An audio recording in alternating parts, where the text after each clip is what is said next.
ગોંડલમાં રાજકુમાર જાટ મામલે તપાસમાં મોટો ઘટસ્ફોટ થયો। બસની અડફેટે રાજકુમાર જાટનું મૃત્યુ થયાનો પોલીસની તપાસમાં ખુલાસો થયો।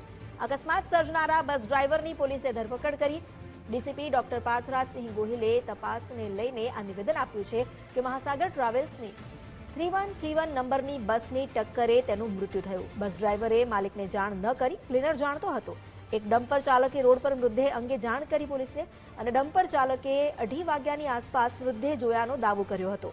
4 માર્ચના રોજ અકસ્માત સર્જાયો। 9 માર્ચે ઓળખ થઈ।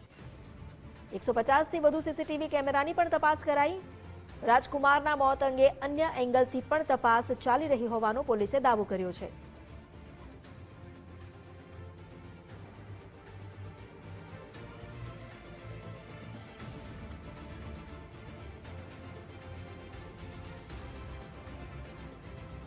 થી વધુ સીસીટીવી કેમેરાઓ એ જે 4 થી 5 કિલોમીટરનો વિસ્તાર છે તેની અંદર ચકાસવામાં આવ્યા। આ બધા સીસીટીવી કેમેરાને એ બધાની ચકાસણી શરૂ હતી એ દરમિયાન એક ડમ્પર ચાલક દ્વારા ટીમને માહિતી મળી કે એ પોતે જ્યારે ત્યાંથી 2:33ની આજુબાજુ પસાર થાય છે તેની પહેલાં ત્યાં બોડી પડેલું હતું। એ ધ્યાનમાં રાખીને અને કઈ બસ જે છે એ તેની આગળ ચાલતી હતી તે બાબતે માહિતી મેળવી અને ફર્ધર જ્યારે તપાસ કરવામાં આવી ત્યારે ધ્યાન પર આવ્યું કે મહાસાગર ટ્રાવેલ્સની એક બસ છે 3131 નંબરની અને તે શંકાસ્પદ જણાઈ।